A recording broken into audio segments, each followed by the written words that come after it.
Bill Durnan entered the professional game late and didn't stay for long, but he packed an entire career's worth of awards and recognition into his 7 National Hockey League seasons with the Montreal Canadiens.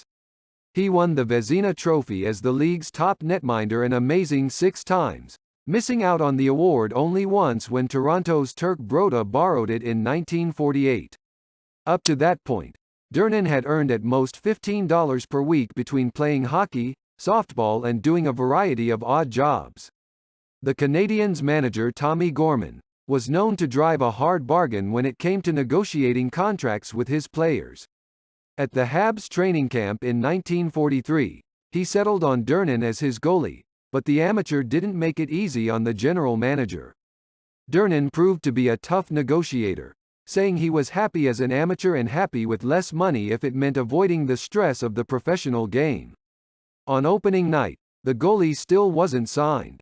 A mere 10 minutes before the first face-off, he spoke with Gorman and the Montreal skipper finally mumbled the figures Durnan was waiting to hear.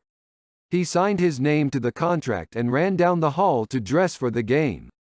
The ink was hardly dry on the signature when he finished his debut, a 2-2 draw with the Boston Bruins. Incredibly, the rookie netminder was a few months shy of his 29th birthday. That first season the Canadiens had the offensive services of the Punchline, Elmer Latch, Rocket Richard and Toe Blake, but it was the often spectacular play of Durnan that took Montreal back to the Stanley Cup after 13 years of frustration. He led the league in games played, wins and goals against average in the regular season and in the playoffs, when he allowed only 1.53 goals per game as the Canadiens skated to the title.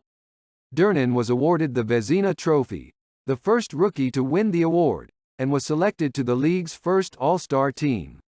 It's hard to imagine a better 4-year introduction to the NHL than Durnan's.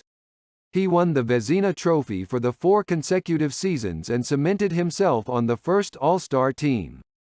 Montreal won the Stanley Cup again in 1946 and finished first in the league after the regular season each year. Durnan suffered his only losing season in 1947-48. For the first and only time, he didn't lead the league in goals against average and Montreal missed the playoffs. Broda, with the powerhouse Maple Leafs, took Durnan's spot on the first All-Star team and had his name engraved on the Vezina Trophy as well as the Stanley Cup. Durnan returned to his winning ways in 1948-49, setting a modern league record with a shutout streak that lasted over 309 minutes and 4 games. In the next 2 seasons he was once again the best goalie in the league. Durnan was an easygoing man, friendly and calm, but over time the stress of playing, and the mental and physical toll of so many minutes and games between the posts, began to wear him down. In 1950 he abruptly retired from the game at the age of 35, while still in his prime.